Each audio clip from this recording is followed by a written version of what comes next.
Vamos lá, moçada. Boa tarde, boa tarde. Vamos seguindo. Já passou a feijoada, já tá tudo filé, tá tudo tranquilão.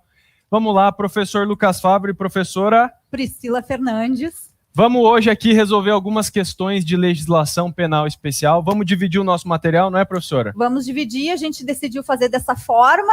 O professor aqui vai iniciar com as questões e depois eu complemento aí e continuo com mais 8 questões aí, batendo principalmente nos pontos objetivos, nos pontos mais importantes aí da legislação. Amanhã, não vai demorar, a partir de amanhã, você será quase um policial federal. E as leis que aqui estão vão permear a sua atividade profissional de segunda-feira para frente. Então, olha só, a gente fez um filtro aqui bem legal com as leis que historicamente são mais cobradas, que envolvem aí atuação de polícia federal, e aquilo que também não caiu e que pode aparecer na sua prova. Então, vou resolver a questão da 1 até a 8, envolvendo abuso de autoridade e tortura. Eventualmente, a gente faz um pitaquinho aí com outra legislação. Já dei um pitaco agora há pouco sobre a questão da misoginia lá em cima, envolvendo a 10446 de 2002.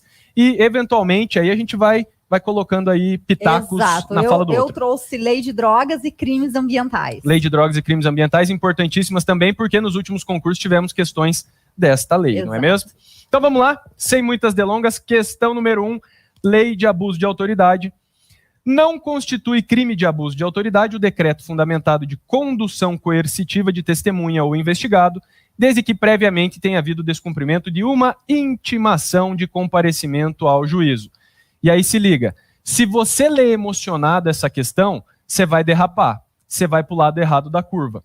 Por quê? Você vai falar, porra, eu vi esses dias que o STF declarou inconstitucional a condução coercitiva. Mas, meu amigão, você vai se ligar no seguinte, a declaração de inconstitucionalidade da condução coercitiva se deu com relação ao interrogatório. Então, o indivíduo não pode ser conduzido coercitivamente para fins de interrogatório. A doutrina e a própria jurisprudência trabalham no sentido de que é possível a condução coercitiva da testemunha, beleza, a gente nem discute, mas a do investigado é possível, por exemplo, para fins de identificação. Isso não se discute. Inclusive, cito aqui 2 julgados do STF, o 395 e o 444, 2 ADPFs em que isso restou consolidado. Então, essa questão número 1 está correta, artigo 10 da Lei de Abuso de Autoridade. Não constitui crime de abuso de autoridade a condução coercitiva da testemunha ou do investigado, desde que tenha havido uma prévia intimação, o descumprimento de uma prévia intimação. Em resumo aqui, o indivíduo foi notificado para comparecer à delegacia para fins de identificação. Não compareceu, é possível a sua condução coercitiva. Beleza? Bora lá. Questão 2. Constitui crime de abuso de autoridade deixar de entregar ao preso no prazo de até 12 horas a nota de culpa assinada pela autoridade com o motivo da prisão e o nome do condutor e das testemunhas.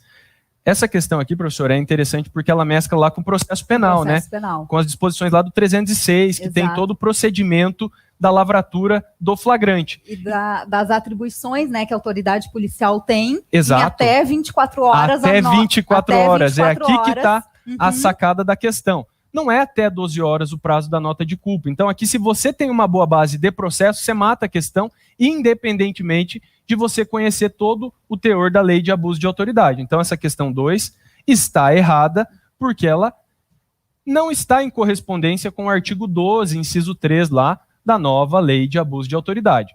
E só para a gente ficar muito tranquilo com relação à parte conceitual, né? Porque isso certamente aparecerá na sua prova, caiu na PRF já um dispositivo e agora pode aparecer de novo porque a lei é de 2019, não tivemos muitos concursos abordando a legislação. Quando se considera que o indivíduo atua em abuso de autoridade? Então, quando o indivíduo tem o dolo de praticar uma conduta violando o dever funcional, mas além disso é preciso do dolo específico. Prejudicar outra pessoa, beneficiar a si próprio ou terceiro, ou por mera satisfação ou capricho pessoal. Beleza? Se liga para você não esquecer. Não, questão, eles não vão esquecer, né? Não é aqui, ó. O que é a satisfação e o capricho pessoal? Você fala, satisfação pessoal, é isso. 3. Constitui crime de abuso de autoridade a antecipação de atribuição de culpa por parte do responsável pelas investigações através de qualquer meio de comunicação, inclusive rede social, antes de concluídas as apurações e a formalização da acusação. Porra, essa é fácil, né? Artigo 38 da Lei de Abuso. Imagina a autoridade, imagina o Ministério Público recebeu uma peça de inquérito, não ofereceu a denúncia ainda, está no prazo legal, mas antecipadamente concede uma entrevista ou faz uma live no Instagram, e aí ela fala, olha, aquele indivíduo é o culpado por esse fato. Certamente, por todos os elementos que já estão coligidos no inquérito, ele é o autor dessa infração. Opa, calma aí, não se está antecipando um juízo de culpa do indivíduo? Antes de se garantir a ele o direito ao contraditório e ampla defesa. Não pode. Isso, além de violar o contraditório e a ampla defesa, e além de já formar um preconceito social com relação àquele indivíduo, constitui agora também crime de abuso de autoridade. Então, artigo 38. Questão 3, correta, para os nossos monitores já irem gabaritando aí, por favor. 4. Teócrito, servidor público municipal, foi condenado por abuso de autoridade nos termos da Lei 13.869, tendo sido reconhecido sua reincidência em crime da mesma espécie. Assim, tem-se como efeito automático da sentença a perda do cargo público. Galera, eu vou voltar aqui, eu vou me dirigir à tela branca, professora, se me dá licença. À vontade. E olha só, vamos colocar aqui, deixa eu ver aqui se o Leandro consegue jogar para nós, na moral, a gente vai fazer aqui uma ideia do artigo 4º, que traz algumas situações elementares aqui acerca da punição do indivíduo, especialmente no que diz respeito às penalidades. Então, a gente tem aqui os efeitos decorrentes dessa condenação e a gente já vai jogar aqui que Deus é mais. Então, olha só, nós temos como efeito aqui, eu vou colocar na lousa já, enquanto isso a gente vai recapitulando. Está lá no artigo 4º. A obrigação de reparar o dano, nós temos a perda do cargo ou nós temos a inabilitação para exercício desse cargo. Tudo bem? E aí o que eu preciso que você entenda, que os dois últimos efeitos, que a perda do cargo e a inabilitação, lembra do prazo, 1 a 5 anos, elas só serão aplicadas ao reincidente específico em abuso de autoridade, e essa reincidência específica não precisa ser no mesmo crime, na mesma disposição. Basta que seja em um crime de abuso de autoridade. Então, olha só, vem comigo aqui, ó. Efeitos da condenação.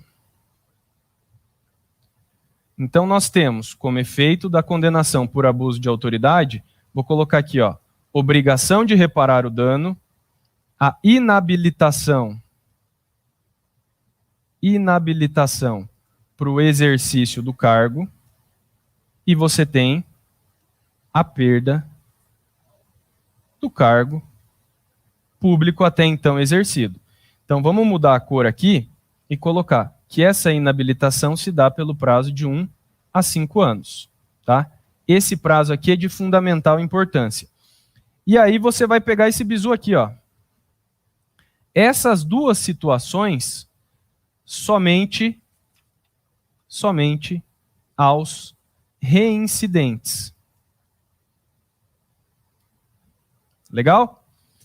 Então joga na tela grande aqui para mim, no telão, por favor, Isa. Que daí a gente vai fazer o bizu completo. Então, efeitos decorrentes da condenação por abuso de autoridade. Obrigação de reparar o dano, vai restituir o pila lá para o cofre público ou a pessoa prejudicada. Inabilitação para o exercício do cargo, prazo aqui de 1 a 5 anos. Lembra desse prazo aqui que eu estou com feeling em cima dele. E a perda do cargo, legal? Esses dois últimos efeitos aqui, eles só se aplicam aos indivíduos que são reincidentes em abuso de autoridade, beleza? E olha só a visão agora. Esses efeitos, eles não são automáticos. Sabe por quê? Porque o artigo 4º, parágrafo único, estabelece que esses dois efeitos devem ser motivadamente declarados na sentença. Tranquilo? Então, o efeito não é automático.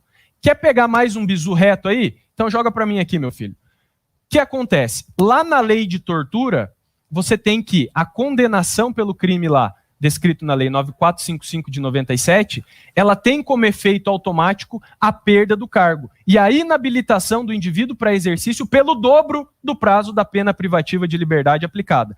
Lá na lei de tortura, o efeito é automático, a perda do cargo. Tamo junto? Aqui, no abuso de autoridade, não é não. Tem que estar motivadamente declarado na sentença. É nóis? Então, bora. 5. Tito foi absolvido do processo criminal atinente à Lei 13.869 de 2019, em razão do reconhecimento do estrito cumprimento do dever legal. A decisão prolatada pelo juízo criminal, na hipótese, faz coisa julgada no âmbito civil e administrativo disciplinar. Vamos lá. O que você precisa lembrar aqui? As esferas, elas são independentes e harmônicas entre si. Elas têm um elo de relativa dependência.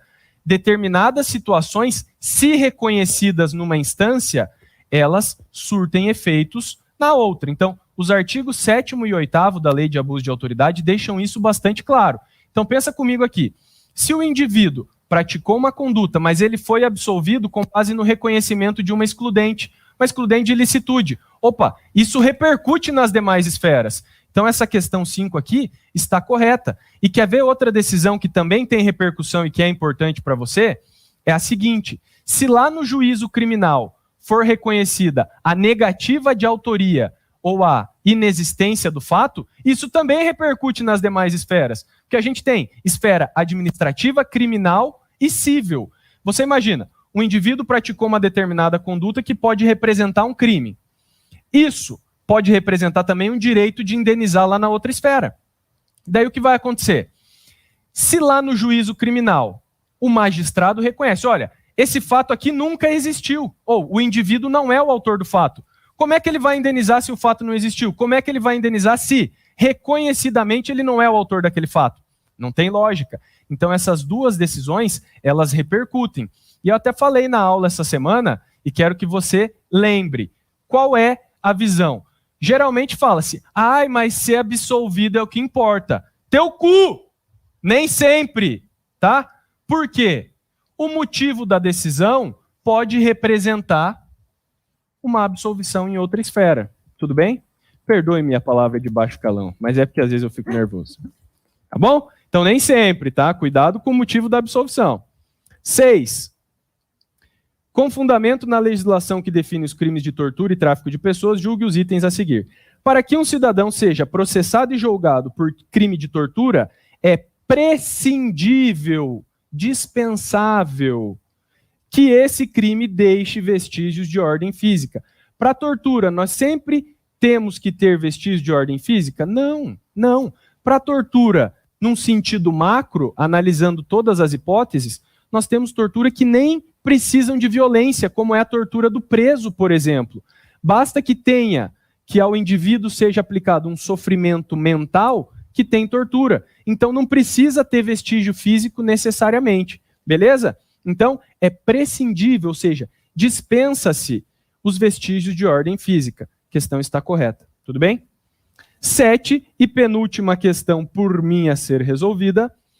No que diz respeito à legislação penal extravagante, segundo o entendimento do STJ e do STF, pratica crime de tortura o agente que expõe a perigo a saúde de outra pessoa sob sua autoridade para fim de educação, ensino, tratamento ou custódia, sujeitando-o a trabalho excessivo ou abusando de meios de correção ou disciplina. Essa aqui é um pressuposto básico, né? Quando a gente estuda tortura, necessariamente, né, prof, a gente estuda também em paralelo com os maus tratos lá do 136 do Código Penal. E o que eu sempre falo, eu não canso de repetir. Para a gente analisar parte especial ou legislação, você precisa estar ligado nos núcleos. Quais são os núcleos, as condutas que fazem parte daquele tipo penal? Você vai lembrar que a tortura, ela representa o constrangimento de outra pessoa mediante violência ou grave ameaça, exceto lá na tortura do preso, que não tem violência. Mas nas outras hipóteses, nós temos a aplicação, o constrangimento, esse é o núcleo, mediante violência ou grave ameaça. O que a conduta trouxe aqui, o que a questão número 7 trouxe? É tortura o agente que expõe a perigo? Não, porra, porque a exposição, o expor a perigo, é o núcleo lá dos maus tratos. tudo bem? E a diferença aqui substancial entre maus tratos e entre a chamada tortura-castigo é que na tortura-castigo exige-se o chamado intenso sofrimento físico, enquanto que nos maus tratos o indivíduo se excede com relação aos meios de correção. Tamo junto? Então, questão 7, errada.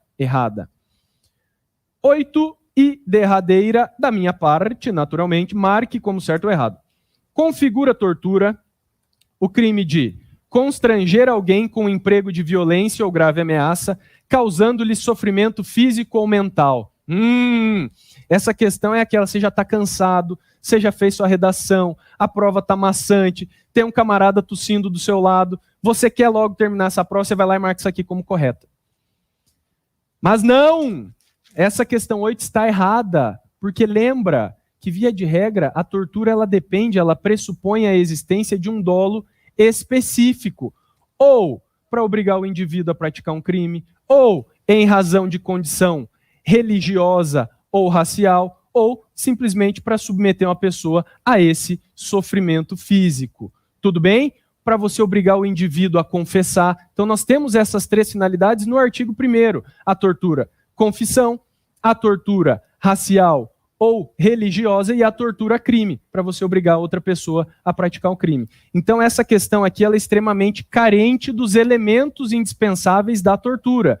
Ela traz o artigo 1º, mas ela não traz para você os incisos que vão permitir a você responder. Então essa questão de número 8 está errada. Tudo bem? Professora Priscila, tome palco e resolva suas questões. Lei de drogas agora então, vamos que vamos. Vamos lá. Eu falei antes aqui, me colocaram primeiro com camisa 10, né?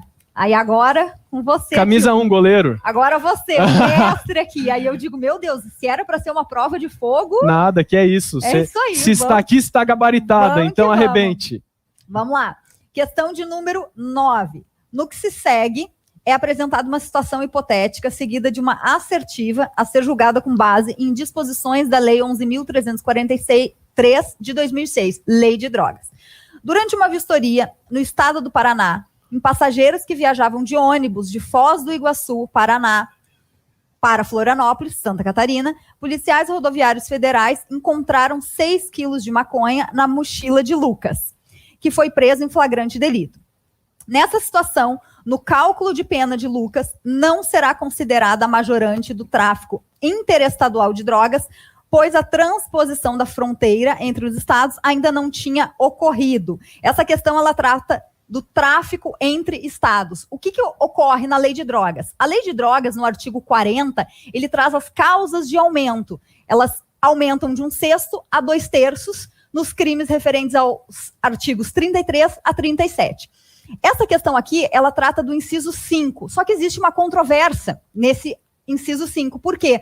Acerca da necessidade de a droga transpor os limites da divisa interestadual. E qual que é o entendimento acerca dessa questão aqui? O entendimento é de que não é necessária, não se faz necessária a efetiva transposição da divisa interestadual. Então, o que você vai levar para a sua prova de importante nesta questão aqui é a súmula 587 do STJ, que por vezes ela é cobrada em prova, por isso torna a questão errada, porque não se faz necessária a efetiva transposição. Basta a intenção do agente de espalhar a droga e ter como destino a efetiva, então, configuração aí dessa majorante, transpor os limites da divisa interestadual. Não se faz necessário, então, beleza?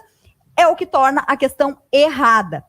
Súmula 587 do STJ. Questão de número 10. Acerca em diligência, questão de número 10. Em diligência, com o objetivo de combater o tráfico internacional de entorpecentes, policiais federais localizaram uma plantação de maconha, onde encontraram equipamentos utilizados para embalar a droga. No local foram apreendidos dinheiro e veículos, e 5 pessoas foram presas, que se encontravam na posse dos bens e cuidavam da plantação. Nessa situação hipotética, independentemente de autorização judicial, a autoridade policial deverá proceder de forma a garantir a imediata destruição da plantação, que poderá ser queimada. Então, essa questão, ela trata da destruição imediata. Com base lá no artigo 32, ele diz o seguinte: o delegado de polícia fará a destruição imediata das plantações ilícitas. E ele fará essa destruição na forma do artigo 50A. Então, o procedimento, você precisa saber, está disposto no artigo 50A, não precisa de autorização judicial. O delegado de polícia, ele vai proceder à imediata destruição dessa plantação.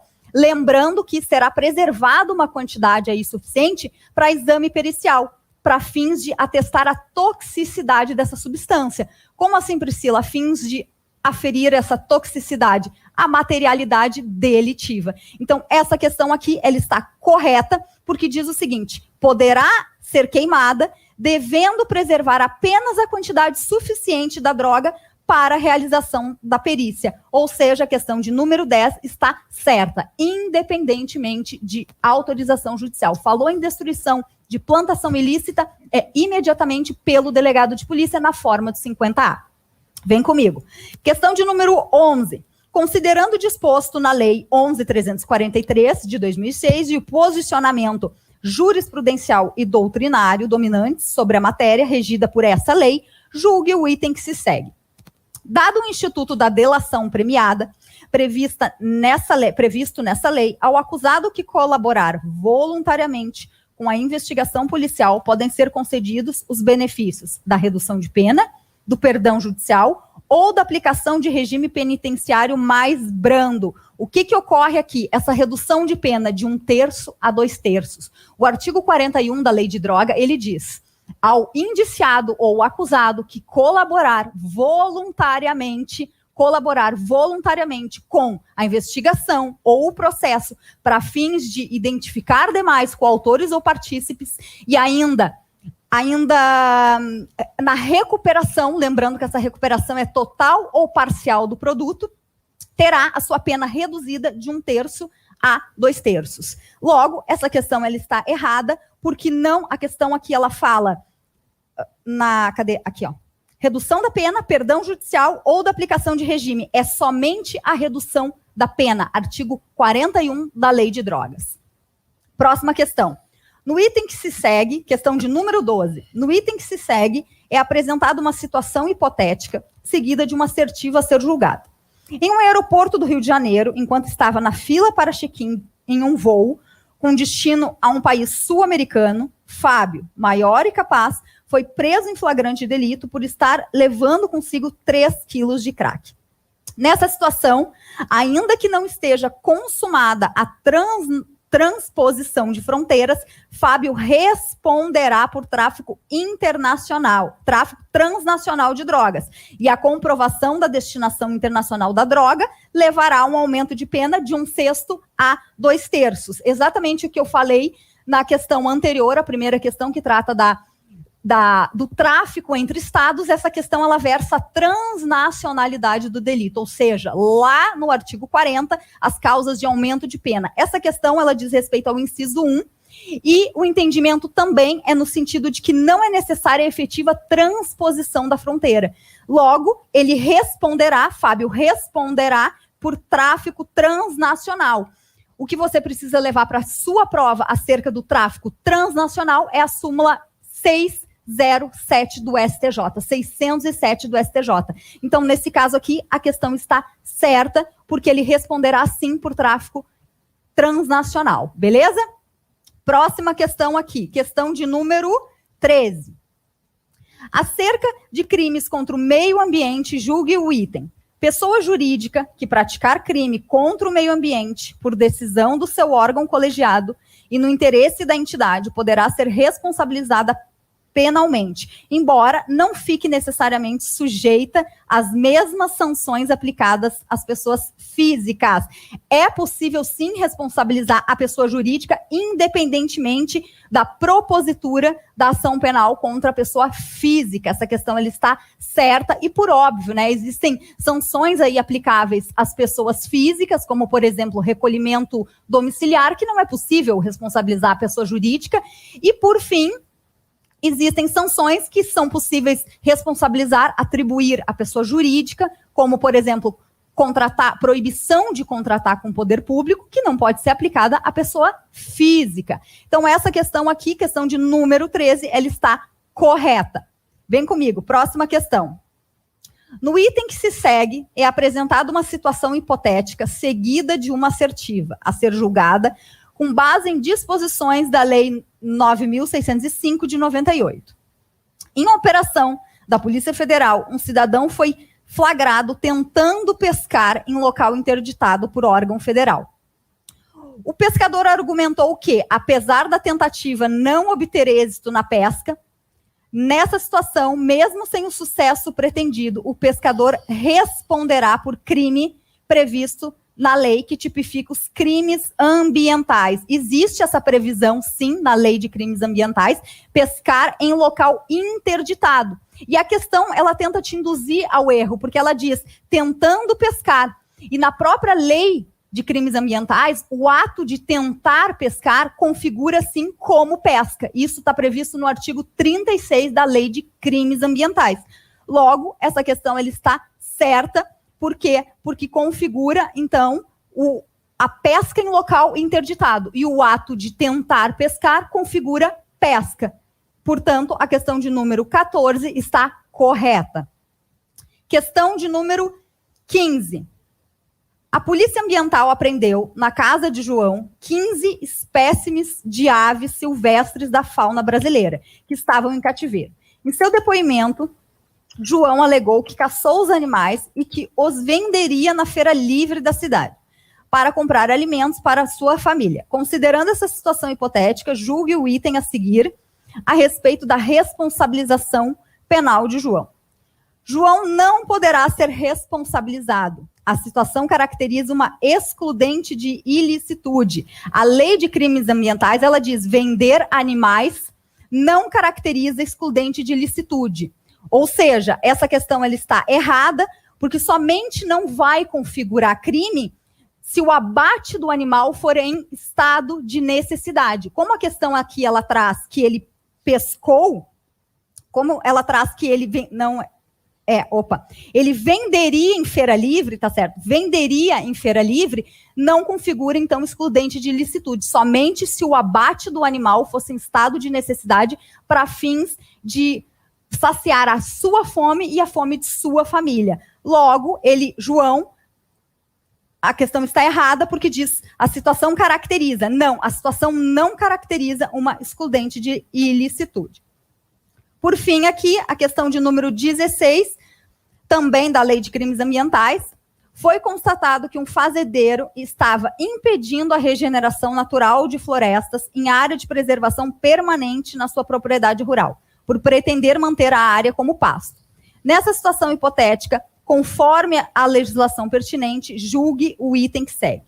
A conduta configura infração administrativa, mas não configura crime. A questão está errada, porque configura sim crime na Lei de Abuso de Autoridade, no artigo 48. Artigo 48, logo a questão está errada, porque diz a conduta configura infração, mas não crime. Ela configura tanto infração administrativa quanto crime. É isso aí, professora. Fechou? Será que vem o Lustosa agora ou vamos direto? Vamos direto ao ponto.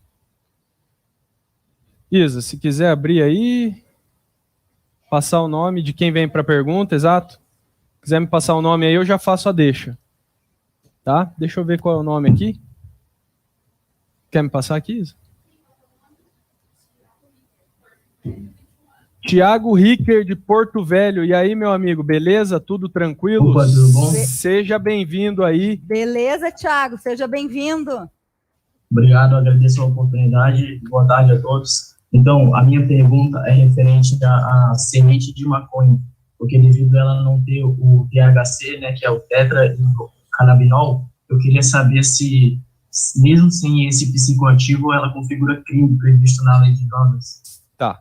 Então, vou só reproduzir a pergunta que eu entendi, para a gente poder responder. Então, ele perguntou, como é que funciona essa situação aí da semente de maconha, né?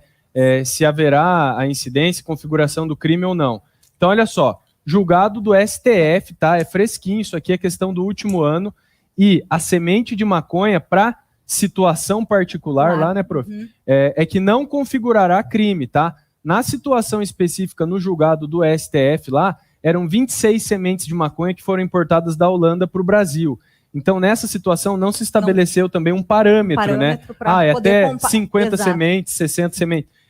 No julgado só constou o seguinte, a pequena quantidade de semente de maconha não configura crime. Tá, e qual foi a fundamentação para isso? A semente, como você mesmo mencionou, Matheus, ela não tem o princípio ativo do THC, porque para que isso aconteça é preciso que você passe por um processo biológico de efetuar o plantio, cultivar para que daí seja produzida a planta, a florzinha, tira a florzinha, desseca, prensa e se fode.